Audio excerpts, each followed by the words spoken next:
Hey everybody, what's going on? Hexlex here, got another Master Duel video for you today. So, today we get to talk about a Forbidden Limited List update, our first one since tier limits have dropped here in Master Duel. And we are already seeing some pretty relevant hits on that list for the tier limit deck. Well, some are going to be relevant, others are going to be a little bit less relevant. It's not going to be my initial reaction of the list that we're seeing here, but I just saw it like 10 minutes ago, so these are still going to be very fresh thoughts about what got hit here. So I'm just going to go ahead and pop here into notifications, and we can take a look at the upcoming Forbidden/Limited List update. As we can see, it's going to go live on April 30th. It'll be probably right about the end of the season / the beginning of the next season, which is pretty usual. As usual, cards that are going to be in blue are going to go from more copies to fewer. Cards in white are being lifted from fewer copies to more. And right off the bat, we see cards to be forbidden. We do actually have a banned card on this ban list update, and it's Instant Fusion. This is a very unprecedented hit. This card was not banned in the TCG or OCG. It's still at 1 in both, in fact. Although I really like this hit. And now that we're seeing this card banned in Master Duel, it kind of begs the question of why was this actually not banned in the TCG or OCG? Instant Fusion, let's be real, has this card ever been used for anything fair? Ever. It's pretty much exclusively used to cheat out either a good fusion monster itself, or to use that fusion monster as a material to cheat something else out.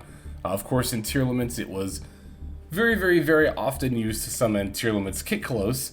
But it could also potentially be used to summon not Muddy Mud Dragon, that's a synchro, just Mud Dragon of the Swamp, level 4 fusion to make it Abyss Dweller. But obviously Kitkalos was the major target there. Arguably one of the best cards you could ever in the history of Yu-Gi-Oh! Summon off of Instant Fusion. I think only Norden would be better than that. But yeah, so not at all surprised to see Instant Fusion go to 0. Well, I'm not surprised in terms of yeah, that card should be at 0. It's way strong, especially in this deck. But again, it is a little surprising because that hit was definitely unprecedented in the TCG/OCG. But I really like seeing this card go. I think that's totally fine. And yes, if you have it, it's in 30 more Ultra points that you get back. So definitely will not complain about that either. So yeah, it's a fusion to 0, first change we're seeing here. I think it's a great one. I'm very much looking forward to that. This is just a little blurb about what happens when a card gets forbidden. Now let's talk about cards that are getting limited.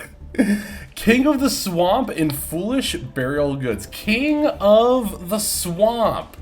You might remember from either yesterday or the day before's, depending on when this video goes out. I'm going to try to get it out the same day this was all announced, so it should be yesterday's video.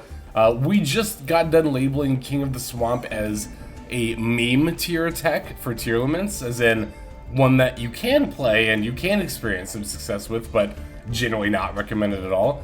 That card's getting limited. I don't know. I don't know. I just don't know what to tell you yet. The only reasons I can really think this card is being limited is, well, I guess 2 technically. I see maybe this being a preemptive, actually for both reasons this really could be a preemptive limit, in terms of when Kitkalos got banned in the TCG and OCG, right? People turned to King of the Swamp. Well, at least in the TCG, I think it happened in the OCG as well, but I haven't done as much research on post-kit ban OCG builds, but King of the Swamp kind of, became one of the default techs, and I agree with Kitkalos gone, then King of the Swamp becomes worth running, because that's really the only way you're going to be able to summon Rokalos, but we still have Kitkalos, so I'm not really sure why this card is getting limited unless it's a preemptive hit in that regard. I think it might also be, the second reason, I think it might also be a preemptive hit. I've seen some people say this is a preemptive hit to the Dark World fusion, because it does require Grapha, and then it's either a Dark Monster or, hang on, let me actually look up Grapha Fusion real quick. Grapha, Dragon Overlord of Dark World. Okay, so it's Grapha and a Dark Monster, so yeah, that kind of makes sense as well now that I see that, because this does, King of the Swamp does allow Tearlaments and I'm sure plenty of other decks to be able to just pretty easily slot in the Grapha. It's still a really weird hit though. Did it ever get hit? Hang on, I'm gonna look up too while I'm at it to see if it ever got limited in the TCG or OCG. I don't think it did. I can't imagine it did. Let's see, King of. And I'm sure the Swamp will be the first one. Yeah, it's at 3 in both the TCG and OCG. This hit frankly baffles me. Like, even from a preemptive like hit stance, I don't really know why King of the Swamp would be the card. It's funny because, you know, we've talked in the past about how sometimes Master Duel ban lists can be a little less than effective, but I feel like this is like so blatantly skirting around any of the issues. Like, I don't know, I expected to see Agido or Kelbeck to 1. I didn't have my hopes up that they were both going to go to 1 or that any of the shufflers were going to get hit just yet, but I was like, you know, when I saw Forbidden Limited List update, I was like, oh, maybe they limited one of the Millers, or maybe they put Keldo to 1. I thought maybe they did hit the shuffler they already semied, but no, they limited King of the Swamp. I don't think this is a good hit at all. Normally I like try to see where Konami's coming from in my head, and like even if I don't agree with the hit, at least try to like rationalize it. But this one, even when we think about the idea of preemptively limiting it so it's not as good for summoning Rokalos or Grapha, that's still a really weird preemptive hit, and I don't even know that it's one that's like necessary in any regard, honestly. I just, yeah, I don't know. I'm really not a fan of this hit. I don't think this addresses any issue about the deck currently, and I don't think it does enough to address future issues with the deck. Like, we've seen Tearlaments continue to be good, like, even after Kiklos gets banned and a whole bunch of their stuff gets limited, but I wouldn't say that at that stage it's King of the Swamp that's the problem. I think it's probably still just the Ishizu cards, and I think many people would agree. So, that's a very baffling hit. I never thought I'd see the day where this card got limited. Like, if you went back in time to, like, 2006 and told me King of the Swamp was going to be limited in 2023, I don't know. It's really weird. Another kind of strange hit. This one makes a little more sense, but Foolish Burial Goods going to 1. So I think this card is going to 1 for multiple reasons, both related to Tearlament. The main reason is that this card is often just used as straight up like reinforcing the army, but for any Tearlament monster, because you get to send Celiac. I actually was thinking about bumping this up to 3 copies. For my MCS build, I played 2 copies of Foolish Burial Goods, and every time I saw it, I was like, wow, this is really good. It gets me like literally any Tyrannam I want, which you never, not want. So, yeah, I can definitely see, I mean, I don't know about definitely, I can kind of see this card going to 1. I still think that's a little weird, but it makes more sense. I think the other reason it went to 1 is so that people wouldn't use the Rainbow Bridge of Salvation with as much consistency. I suspect that might have actually been something that's on Konami's mind, because, like, we obviously all know that Pearl Arena is a very powerful card. It came in pre-limited, so it makes sense that Konami would want to also then restrict ways of searching it as well. How do I feel about Foolish Burial Goods to 1, though, as a hit? I see it. I don't really know that it was necessary, but I see it. Again, I mean, I was thinking of going up to 3 copies without even playing Rainbow Bridge of Salvation, just to send Solic to search a tier monster. So, I get that in that regard. I will say, though, that it's still a little odd. This card also, I don't believe, was touched in the TCG or OCG, but, yeah, I don't know. It's these 2 hits together are weird. Like, normally we have hits that are a little weird individually, but then when you look at the other hits, to that deck within the same ban list, it makes a little more sense. Like all the runic spells going to 2, right? Like pretty much every runic spell going to 2. Each of those individually are weird hits, but when you kind of like group them all together, it kind of like makes sense in how it brings down the overall power level of the deck. King of the Swamp and Foolish Burial Goods both getting limited doesn't really seem like it does anything at all to current tiers. Like, you could argue that maybe limiting Foolish Burial Goods is a bit of a consistency hit, but then you look at the fact that, like, not every tiered build even played Foolish Burial Goods. And particularly the ones that have done well, I mean, of course, Jesse Cotton's MCS winning build is the one that a lot of people honestly, myself included, are testing and kind of piggybacking off of. And that build did not play King of the Swamp or Foolish Burial Goods at all. Indeed, looking at a lot of tournament results for Tearlament decks, there were a few that topped, very few that topped that played King of the Swamp, but for the most part, I am very, very comfortable in calling this meme tech for Tearlaments. I don't think it's good tech, and it got limited, which is frankly baffling to me.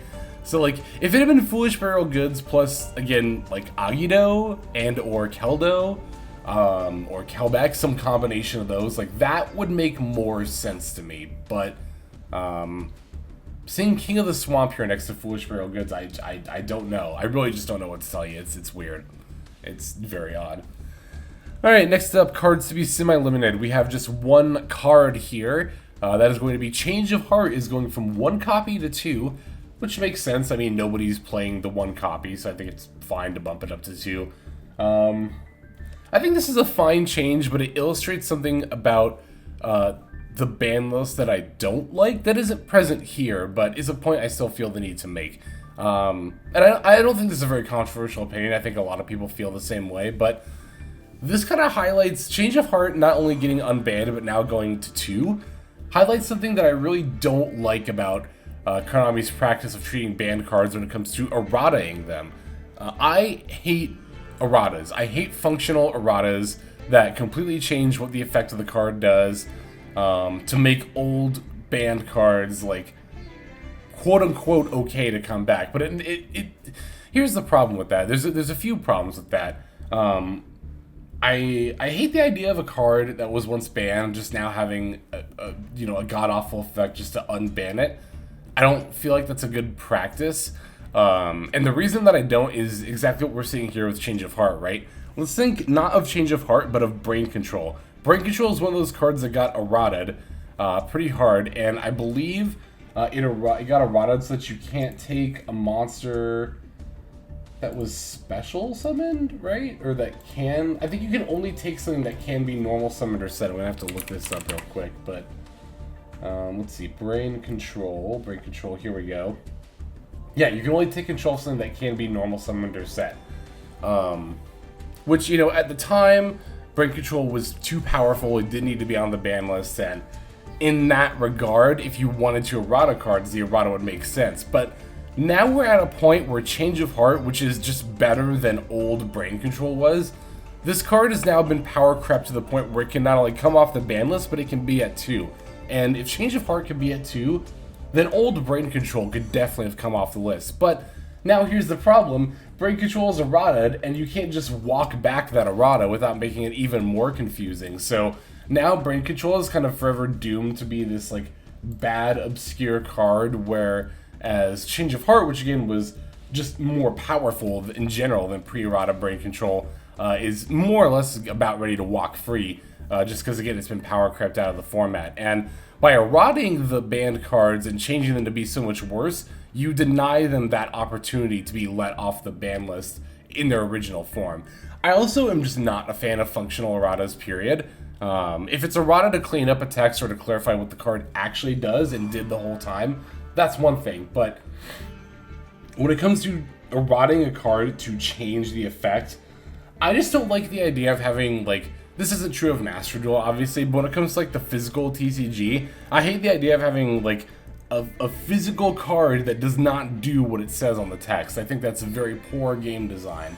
It's very counterintuitive, and a lot of players, a lot of lesser experienced players, wouldn't even know to watch for that, I wonder how many times, I can't help but wonder how many times somebody saw, Chaos Emperor Dragon was unbanned and excitedly put it in that deck, only to realize when they got to locals and actually played the card that it does something completely different and much worse than their copy says that it does. So, and you could argue that it's on the player to make sure that they're, keeping up to date with that. But in that regard, that's not something I would fault a player for missing. Is again their physical card not doing what the card on the text in front of them says that it does. So. Yeah, I don't know. This change, as far as the change itself goes, Change of Heart is totally fine to come to 2. It can probably just come to 3, right? Nobody's playing it. It's a purely going second card. It's not even that great of a going second card when you think about the fact that, taking control of one monster is not necessarily enough to break a board, right? So when you're looking at going second cards, you really want them to be board breakers. You want like Droplet, Evenly Matched, Dark Ruler No More, Lightning Storm, Raigeki, something like that. And Change of Heart just doesn't do enough for one card, which is wild to say as a Yu-Gi boomer. I can't believe that in 2023 we're at a point where Change of Heart is just not good enough, but here we are, and yeah, this further highlights my previous points about break control and functional erratas. But in any case, I'll get off my soapbox about that. As far as the change itself, again, Change of Heart, fine, going to 2, could probably be at 3, would still be fine. Alright, cards for which the limit of number of copies has been lifted. So these are cards that are going to 3. I think all these were at 2? Dark War might have been at 1 beforehand, but Sky Striker Ace Kagari going from 2 to 3. Wow, so Sky Strikers are very close to full power at Master Duel. The only thing they're missing is what? 1 Engage and 2 Mecha Drones? Is that it? I think that's actually it at this point, which is pretty wild. I think that's completely fine. I think Sky Strikers absolutely need the help in this meta, and even before Tier Limits came out, Sky Strikers really weren't doing anything meta relevant. They were very much relegated to rogue status even after getting the linkage there. So yeah, I think Kagari going to 3 is completely fine and very, very good for the deck. I might end up trying it myself. I don't know though, like I just don't know how I feel about Sky Striker in this meta, to be totally honest.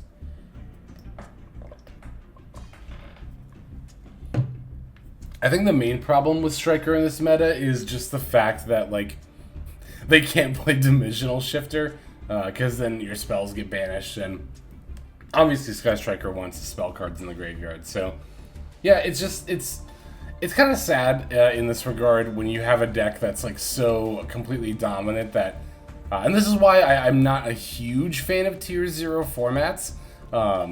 You really have to build every other deck with the mindset of like, okay, what do I have against Tier Limits? Like how am I gonna beat Tier Limits? Because you won't straight up do it in a fair fight with pretty much any deck. That's something I can tell you for sure. You do have to have like some amount of tech against them. But I don't know. Yeah, Kagari in any case going to 3 is totally fine. Thunder Dragonhawk to 3 is very relevant actually. The Shizu pile decks are, of course, again, with Tier Limits, less of a thing, but that doesn't mean they're not a thing at all. I would definitely say that they're a little bit more of a thing than Sky Striker decks are. So, Thunder Dragonhawk, I mean, Thunder Dragons in general have, like, literally always been in about the same rogue power level, like, since Master Duel dropped. So, if you bought into them early, it actually turned out to be a very good investment. And yeah, with Thunder Dragonhawk now going to 3. I even said during the last ban list when this went from 1 to 2, I was like, this card could come to 3 and it would be totally fine. And yeah, indeed, here we are, Thunder Dragonhawk up to 3. Fire Formation Tenki up from 2 to 3. I didn't expect to see this go to 3 before Fractal did. I kind of can't believe Fractal is still at 2, although I think Fractal's also at 2 in the OCG, which is probably why it's still at 2 in Master Duel. It could be at 3 in both, I think, and it would be completely fine, but at the very least, we are seeing Tenki come back from 2 to 3. This will not only boost the power of Tri-Brigade decks, but, of course, any really Beast Warrior deck in general is going to like having that 3rd copy of Tenki.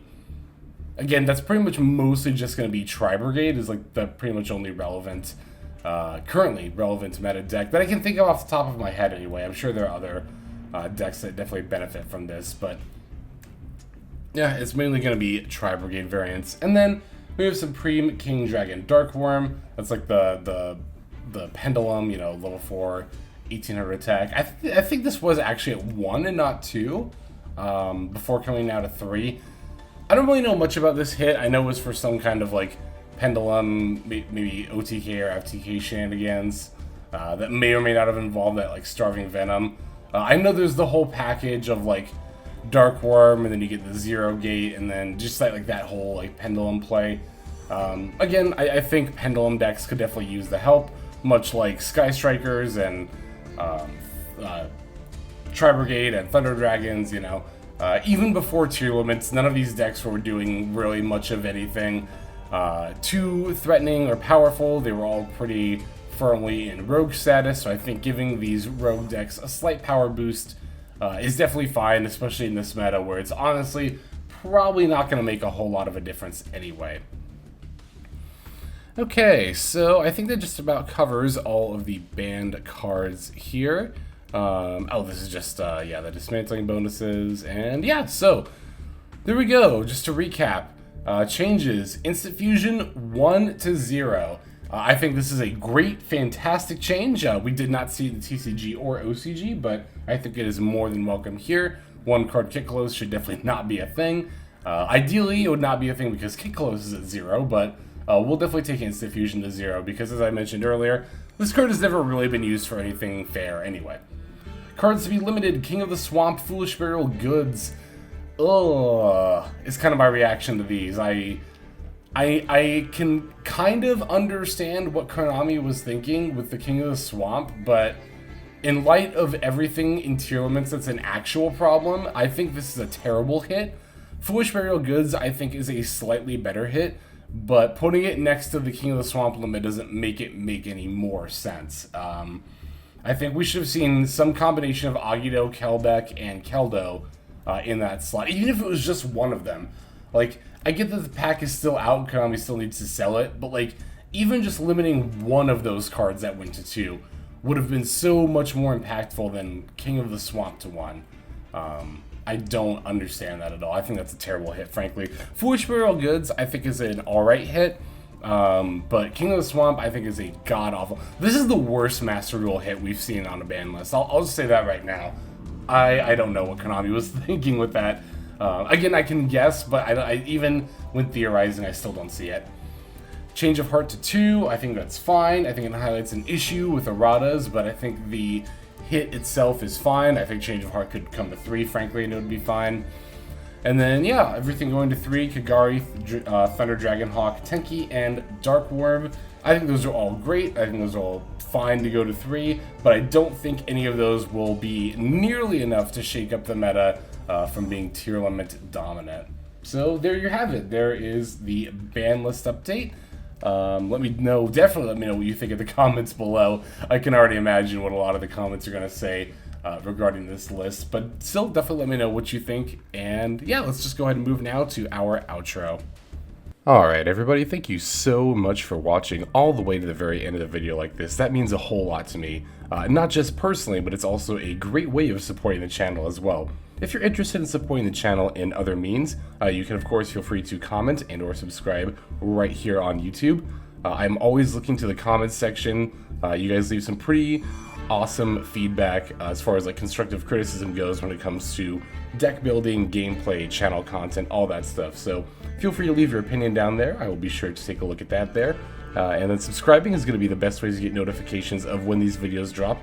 That does happen every day, by the way, so if you're looking for daily Master Duel content, you've come to the right place. And there are more places where you can get some daily Master Duel content. If you check out the description below, follow the top link over to my Patreon page. There for just $5 a month, which is as much as you pay for a booster pack. You'll find a lot more value than a pack full of filler over there. We've got some previews for content upcoming here on the channel. We've got some exclusive games that are only posted over on Patreon over there. We've got some Q&As, and then you can also have your name featured in this lovely credit sequence where I thank all of the people who are helping contribute over there on Patreon. It's a huge support to the channel, and it really means a lot as well. So thank you everyone who is donating that is featured here on screen. And again, you know, it's not just a pure donation. You do get some more daily Master Duel content over there just for being a part of the Patreon. But I think that's about all the time that I have for today's video. Once again, I just want to thank you so very much for sticking all the way to the end of the video. Again, it just means a lot as I do put a decent amount of work into getting these videos out every single day. But that's about all the time that I've got for now. So without further ado, this is XLex. I'm signing out, and I hope you have a fantastic day.